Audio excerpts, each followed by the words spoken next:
Welcome to today's webinar on creating portfolio pools in QBilling. Portfolio pools are essentially the ability to add products and services at a line item level to create a bundled offering.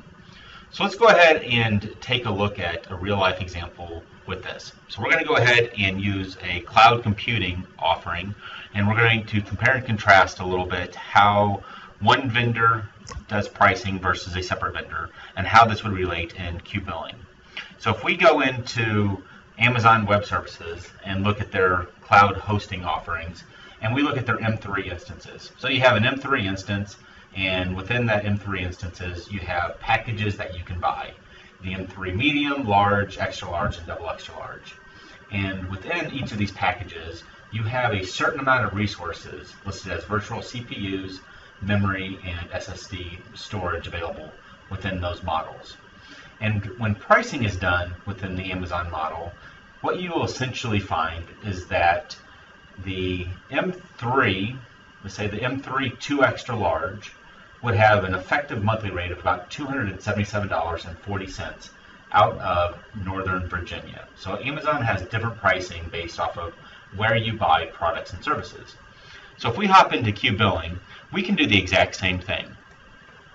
So if we look at different offerings, we could create an M3 offering and say our M3 offering is a double extra large, and it includes 8 virtual CPUs with 30 gigabit of RAM, and it has 2 800 gig SSDs. Looks exactly the same.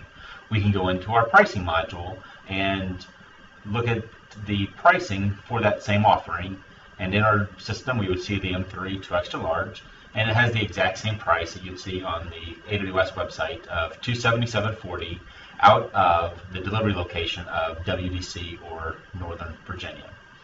Now when we start talking about portfolio pools, what we're looking at are the sum of the parts.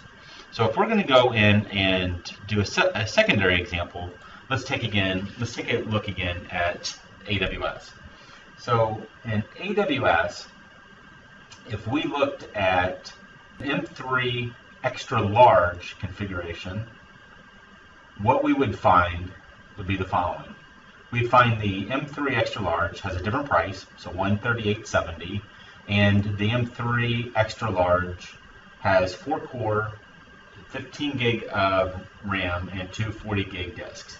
And so if we look at one of Amazon's competitors, we'll go ahead and look at SoftLayer, and we go into their order form, we'll find that they purchase, that you can buy their items at an itemized level. So if we look at their Washington, D.C. or their Northern Virginia data center, and let's say we pick 4 cores or 4 virtual CPUs, and that 4 core option has a price next to it, we could then pick our memory, 16 gig of memory, and then we can go ahead and choose the different storage options we want. So let's go ahead and choose 2 40 gig SAN storage options at $8 a piece. So we have one option and our second option. In QBilling, we can do the same thing.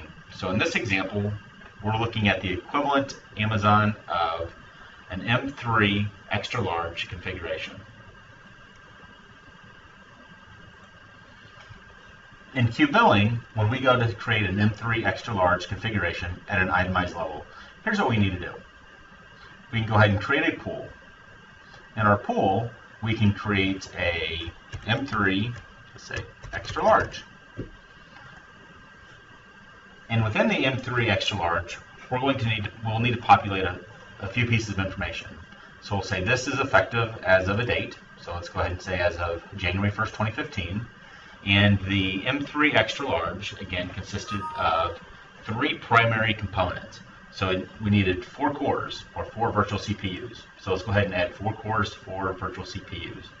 We also needed some memory.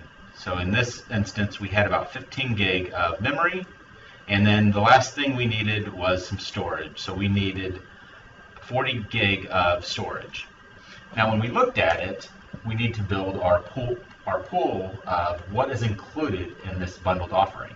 So we're going to give you one of the items that gets you 4 cores. We'll get you one item that has 15 gig of memory, and then we're going to have 2 40 gig SSD disks. And go ahead and save this. So at this point, Whenever we use the M3 extra large, we know that we're actually going to itemize cost at a detailed level. So by the cores, the storage, and the memory is what will be allocated for each of those line items. So again, we can come in and create rates. When we create a rate, we can create a rate for our Washington data center in Northern Virginia, and for cores we could put in a rate. So let's say it's $60, and this rate is effective as of, let's say, January 1st. And so at this point, whenever we use the 4 cores, we know it's going to have a allocated rate of $60. We would then do the same thing for the storage and the memory. So the storage at 40 gig, let's say it's $8, and then we would do the same thing for our memory options. So our memory options, we would have the 15 gig of memory, and the memory, let's say it's $140. And again, we'll go ahead and set the date to be January 1st. So at this point, whenever we use our bundled options for the M3 extra large, we're actually going to need to, we'll actually allocate 3 line items for that offering, so it'll be at a detailed level. And again, just like the providers out in the marketplace, in this example, we're looking at Northern Virginia.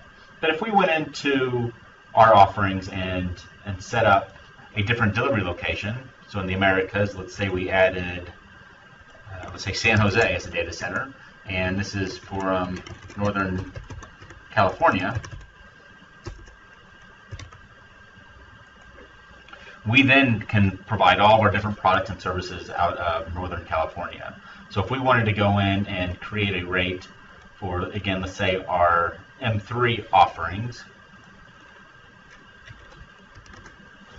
we could create a rate for an M3 offering in Northern Virginia of $277.40, but then we may offer it $325 for our offering out of Northern California.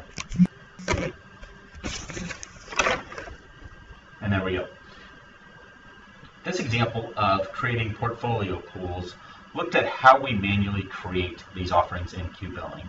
Please be advised that these same offerings can be used with our Excel interface tools and complete automation. So we have a variety of options in which you can add, create, maintain, and change these items over time to meet your needs. Thank you for listening to this webinar, and we look forward to speaking with you soon. Thank you.